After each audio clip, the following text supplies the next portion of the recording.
Béréchit, chapitre 29. Yaakov donc se mit en chemin et s'en alla au pays des fils de l'Orient.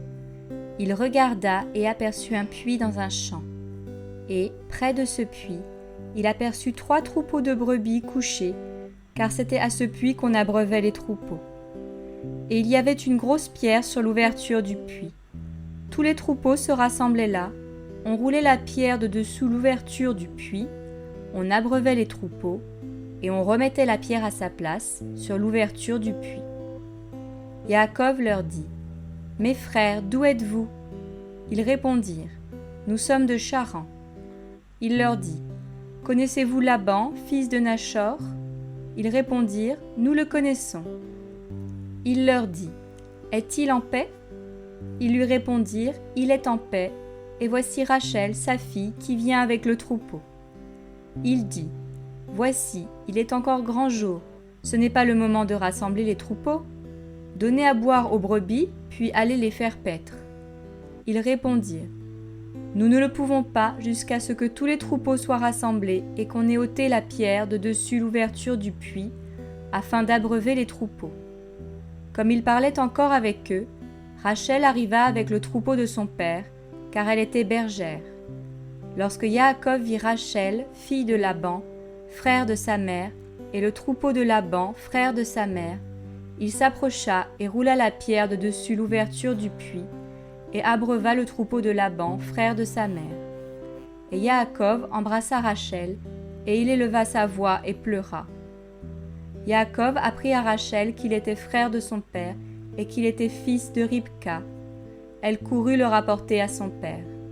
Et il arriva que lorsque Laban entendit parler de Yaakov, fils de sa sœur, il courut au-devant de lui, il le prit dans ses bras et l'embrassa, et il le fit venir dans sa maison. Et Yaakov raconta à Laban tout ce qui lui était arrivé. Et Laban lui dit : « En effet, tu es mon os et ma chair. » Yaakov demeura 1 mois entier chez Laban. Puis Laban dit à Yaakov : « Me serviras-tu pour rien parce que tu es mon frère ? Dis-moi quel sera ton salaire. » Or Laban avait 2 filles.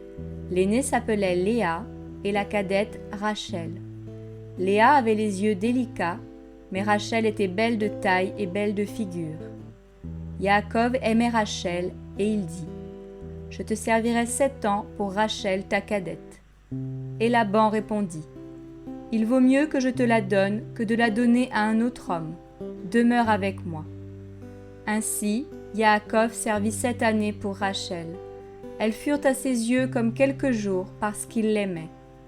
Et Yaakov dit à Laban : « Donne-moi ma femme, car mon temps est accompli, et j'irai vers elle. » Laban réunit tous les gens du lieu et fit un festin. Mais quand le soir fut venu, il prit Léa, sa fille, et la mena vers Yaakov qui s'approcha d'elle. Et Laban donna Zilpa, sa servante, à Léa, sa fille, pour servante. Le matin arriva, et voilà que c'était Léa. Alors Yaakov dit à Laban : « Qu'est-ce que tu m'as fait ? N'ai-je pas servi chez toi pour Rachel ? Et pourquoi m'as-tu trompé ? » Laban répondit : « Cela ne se fait pas chez nous de donner la plus jeune avant l'aînée. Achève la semaine avec celle-ci, et nous te donnerons aussi l'autre pour le service que tu feras encore chez moi 7 autres années. » C'est ce que fit Yaakov. Il acheva la semaine avec Léa, et Laban lui donna aussi pour femme Rachel, sa fille. Et Laban donna Bila, sa servante, à Rachel, sa fille, pour servante. Yaakov alla aussi vers Rachel, et il aima Rachel plus que Léa, et il servit encore chez Laban 7 autres années. Yahweh vit que Léa était haïe, et il ouvrit sa matrice, tandis que Rachel était stérile. Léa conçut et enfanta un fils, à qui elle donna le nom de Réhouben, car elle dit : « C'est parce que Yahweh a vu mon affliction, et maintenant mon mari m'aimera. » Elle conçut encore et enfanta un fils, et elle dit : « Parce que Yahweh a entendu que j'étais haïe, il m'a aussi donné celui-ci. » Et elle lui donna le nom de Shimon. Elle conçut encore et enfanta un fils, et elle dit : « Maintenant mon mari s'attachera à moi, car je lui ai enfanté 3 fils.